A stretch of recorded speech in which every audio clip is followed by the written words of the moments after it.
ఈరోజు సింగనమల మండల కేంద్రంలో వరి నాటుతున్నటువంటి రైతులను కలవడం జరిగింది. దాదాపు నెల రోజుల నుంచి కూడా ఈ రబీ సీజన్ కి మనము శ్రీ రంగరాయ చెరువు కింద ఉన్నటువంటి ఆయకట్టు దాదాపు 2500 ఆయకట్టు ఉంది. అందులో దాదాపు 1300 ఎకరాల్లో ఈరోజు మనకు వరి నాటేందుకు రైతులందరూ కూడా సిద్ధం అవడం జరిగింది. దాదాపు 10 రోజుల్లో ఈ వరి నాటేది కూడా అయిపోవడం వస్తుంది. కాబట్టి సక్రమంగా నీళ్ళు అందాయా, అలాగే ఎరువులు వాళ్ళకి అందుబాటులోకి వచ్చాయా అని వాళ్ళతో మాట్లాడి వాళ్ళ కష్టాలు ఏమన్నా వచ్చాయా అనేది చూసుకోవడానికి రావడం జరిగింది. రైతులను కలిసినప్పుడు ఎన్నడూ లేని విధంగా మాకు ఈ రంగరాయల చెరువులు దాదాపు 1 టీఎంసీ వాటర్ ఉన్నప్పటికీ నిల్వలో 0.42 టీఎంసీ నీళ్లు నిల్వలో ఉన్నందుకు సక్రమంగా మాకు కూడా దాదాపు 1300 ఎకరాలకి మేము పెట్టుకున్నటువంటి వరికి అందుబాటులోకి నీళ్లు కూడా రావడం జరిగింది. ఎందుకంటే దాదాపు ఒక 2 వారాల కింద కూడా రైతులందరూ కూడా రావడము, వర్షాలు పడలేదు, మరో పారలేదు, నీళ్ళు ఏమన్నా తక్కువ వస్తాయేమో, ఎందుకంటే ఈ రబీకి పంట పెట్టుకోవడానికి రైతులందరూ కూడా సిద్ధంగా ఉన్నారని చెప్తే మనము ఎందుకన్నా మంచిదని చెప్పి హెచ్ఎల్సి వాటర్ ని కూడా అధికారులను రిక్వెస్ట్ చేసి దాదాపు 10 రోజులు కూడా ఇక్కడ 60 క్యూసెక్ల నీళ్లను కూడా మనము నీళ్లను విడుదల చేయడం జరిగింది. రైతులు కూడా చాలా సంతోషంగా ఈ రోజు వరి నాటుతా ఉంటే అద్భుతంగా అనిపించింది. ఎందుకంటే రానున్నది సంక్రాంతి పండుగ. ముఖ్యమంత్రి నారా చంద్రబాబు నాయుడు గారి ఒకటే ధ్యేయము, ప్రతి పండుగ కూడా రైతు కుటుంబాలు, నిరుపేద కుటుంబాలు సంతోషంగా జరుపుకోవాలని. అని ఇప్పుడు రానున్న సంక్రాంతి పండుగ రైతులకు సంబంధించింది. రైతాంగము బాగుండాలి, నీళ్ళన్నీ వచ్చి సస్యశ్యామలంగా వాళ్ళు ధాన్యాన్ని ఇంటికి తీసుకెళ్ళాలి అనే ఒక అంశంతో ఉన్నటువంటి ఈ పండుగను అద్భుతంగా జరుపుకోవాలన్న ఇదితో నేను కూడా ఈ రోజు సింగనమల మండల కేంద్రంలో ఉన్నటువంటి రైతులను కలవడం జరిగింది. చాలా సంతోషంగా ఉంది. నేను కూడా వరి నాటడం కూడా జరిగింది. ఎప్పుడో చిన్నప్పటి నుంచి వింటున్నాం, కానీ ఎప్పుడు కూడా ఆ అనుభూతిని మేము స్వయంగా పొందలేదు. ఈ రోజు రైతులతో మాట్లాడుతూ వాళ్ళ కష్టాలు తెలుసుకుంటూ ఈ రోజు వాళ్ళు సంతోషంగా మాకు నీళ్లు వచ్చాయి, ఎరువులు ముఖ్యంగా యూరియాని మాకు ఈ రోజు ఎంతగానో అందుబాటులోకి తీసుకొచ్చారు. గతంలో కేవలం ఈ 1/2 కిలోమీటర్ నుంచి లోపలికి నేను బస్తాలు తీసుకురావాలంటే 300 రూపాయలు అడిగేవారు. ఇప్పుడు అధికార యంత్రాంగం అంతా కూడా మాకు ఏదైతే సర్వే ప్రకారంగా అనుకున్నటువంటి ఆయకట్టుకి సరిపడా యూరియాని మాకు నిలువనుంచారు. ఇక్కడ ఒక బస్తాలన్నీ తీసుకొచ్చి మాకు అందుబాటులోకి తీసుకొచ్చారు. అంటే మాకు ఆ కూలి ఖర్చు కూడా ఏదైతే గతంలో అన్యాయంగా అక్కడ 1/2 కిలోమీటర్ దూరం నుంచి కూడా తీసుకువచ్చేటువంటి బస్తాల్ని కూడా వాళ్ళు 300 రూపాయలు తీసుకునే గత ప్రభుత్వంలో మేము చూసాము. ఇప్పుడు అలా కాకుండా అధికారులే మాకు ధైర్యం చెప్తూ గైడ్ చేస్తూ అటు ఆర్బీకే నుంచి అటు సొసైటీ నుంచి కూడా ఈరోజు అద్భుతంగా సరిపడా యూరియాని మాకు ఇవ్వడం జరిగింది. ఎరువులు కూడా ఎక్కడ ఇబ్బంది లేకుండా మాకు అగ్రికల్చర్ డిపార్ట్మెంట్ చాలా సహకరించి సూచనలు సలహాలు కూడా ఇవ్వడము, ఇరిగేషన్ డిపార్ట్మెంట్ నుంచి వాటర్ కూడా ఎక్కడి నుంచి ఏ టైంలో వస్తుందని మాకు స్కెడ్యూల్ కూడా ఇవ్వడము, ఆ రకంగా మేము కూడా పంటను వేసుకోవడం జరుగుతూ ఉంది. అండ్ రైతులకు కూడా మనం తెలియజేస్తా ఉన్నాం, మన రిజర్వాయర్ డ్యామ్లో 5 టీఎంసీ నీళ్లు ఉన్నాయి. ఇప్పుడు ఇంకా కావాలంటే కూడా మనము నీళ్ళు ఇచ్చేందుకు కూడా ప్రణాళికలు వేసుకుంటా ఉన్నాము.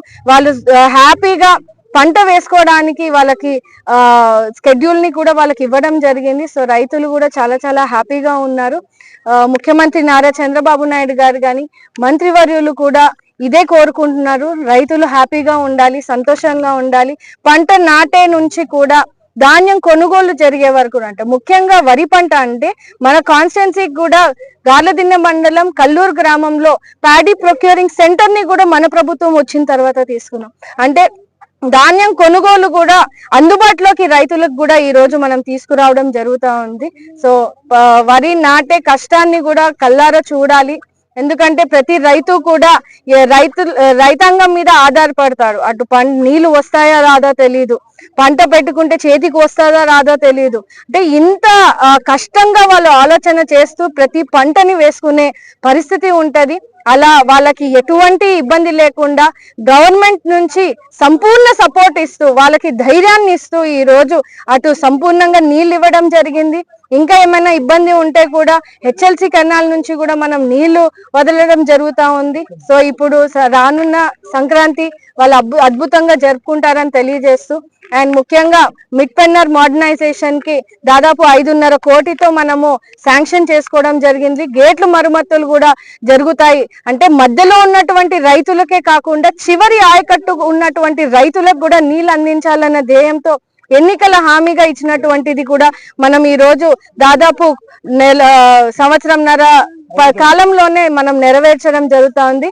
దీని నుంచి సింగనమల నియోజకవర్గ రైతుల నుంచి, ప్రజల నుంచి ముఖ్యమంత్రి నారా చంద్రబాబు నాయుడు గారికి ప్రత్యేక ధన్యవాదాలు తెలియజేస్తా ఉన్నామండి. రైతులతో మాట్లాడినప్పుడు కూడా తెలియజేశారండి, అది కూడా నేను ఇందాక తెలియజేయడం జరిగింది. మన రిజర్వాయర్ డ్యామ్ లో 5 టీఎంసీ నీళ్లు ఉన్నాయి. ఖచ్చితంగా పంటకి ఎటువంటి ఇబ్బంది లేకుండా నీళ్లు వదిలేందుకు కూడా మనం హెచ్ఎల్సి అధికారులు వాళ్ళతో కూడా రిక్వెస్ట్ పెట్టడం జరిగింది. సో వాళ్ళు ఎంతకైనా కూడా పంట వేసుకోవచ్చు అని కూడా వాళ్ళకి తెలియజేస్తా ఉన్నాం.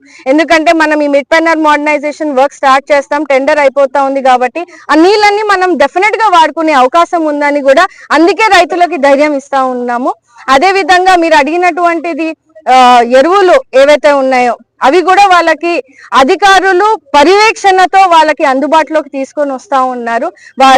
వాళ్ళు పంట పెడుతూ ఎరువులు వేసేందుకు కూడా వాళ్ళకి సక్రమంగా చేరుతున్నాయా లేదా, ఎక్కడ కూడా వాళ్ళు తిరిగి బ్లాక్ లో తీసుకొని లేదంటే తిరిగి తీసుకోవాల్సిన పని లేకుండా వాళ్ళకి అందుబాటులో అధికార యంత్రాంగం ఆర్బీకే సెంటర్ లో కానీ సొసైటీ నుంచి కానీ ప్రతి ఒక్కరు కూడా వాళ్ళ పర్యవేక్షణలో ఉండి జరుగుతా ఉంది. కాబట్టి వాళ్ళు కూడా సంతోషంగానే ఉన్నారని వాళ్ళు తెలియజేస్తా ఉన్నారు. ముఖ్యంగా రహదారి కొన్ని సంవత్సరాలుగా ఇక్కడ ఉన్నటువంటి రహదారి లేకపోవడం కూడా మా దృష్టికి తెచ్చారు. అది కూడా మేము ఎస్టిమేషన్స్ వేయడం జరిగింది. ఏదైతే revenue, PR and irrigation 3 departments ని కలిసి మనము ఎస్టిమేషన్స్ కూడా తయారు చేయడం జరిగింది. ఖచ్చితంగా అతి త్వరలో ఈ రహదారి దాదాపు 1.5 కిలోమీటర్ ఉంటది. ఖచ్చితంగా అది కూడా వేయిస్తానని కూడా ప్రజలకి నేను హామీ ఇవ్వడం జరిగింది. అది అతి త్వరలో కూడా స్టార్ట్ చేస్తామని కూడా తెలియజేస్తాం. ఇంకొకటి కూడా మీరు చెప్పారు, ప్యాడీ ప్రొక్యూరింగ్ సెంటర్ మీ జిల్లాలో 5 ఉంటే ఒకటి మన కాన్స్టిట్యున్సీలో ఉండడం మన అదృష్టము. సో ధాన్యం కొనుగోలు కూడా ఎక్కడ కూడా బ్లాక్ లో కానీ దళారీ వ్యవస్థలకు రైతులు ఇబ్బంది పడకుండా ఉండేందుకు కూడా మేమంతా కూడా ప్రణాళికలు వేసుకున్నాము. ప్యాడీ ప్రొక్యూరింగ్ సెంటర్ కి సంబంధించినటువంటి సిబ్బంది కూడా ఇప్పుడు ఎవరైతే వరి రైతులు ఉన్నారో వాళ్ళ డీటెయిల్స్ అన్నిటినీ కూడా మేము పెట్టుకుంటా ఉన్నాము. రైతులకు కూడా సూచనలు ఇస్తా ఉన్నాము, సలహాలు ఇస్తా ఉన్నాము. పంట చేతికి వచ్చే టైంకి ఖచ్చితంగా అధికారులకు తెలియజేస్తే ఖచ్చితంగా ప్యాడీ ప్రొక్యూరింగ్ సెంటర్ మన కాన్స్టిట్యున్సీలో ఉంది కాబట్టి అధికార యంత్రాంగమే వాళ్ళకి సపోర్ట్ చేస్తూ ఆ ధాన్యాన్ని కూడా మంచి రేటుకి కొనుగోలు చేసేందుకు కూడా వాళ్ళకి సపోర్ట్ చేస్తామని తెలియజేస్తాం. దృష్టికి గత సీజన్ లో తీసుకురావడం జరిగిందండి. మనకి ఈ రోజు చూసుకుంటే సింగనమల చెరువు లోకలైజేషన్ అయ్యిందా లేదా అనేది కేవలం ఆ జియో పేపర్ కి మాత్రమే పరిమితం అయ్యి ఉంది. సో ఆ తూముల రిపేర్ కి మాత్రం మనం ఎలాంటి ప్రణాళికలు తీసుకోవాలా అనేది చూస్తా ఉన్నాం. దాదాపు 4 తూముల వరకు ఇప్పుడు ఉన్నాయి.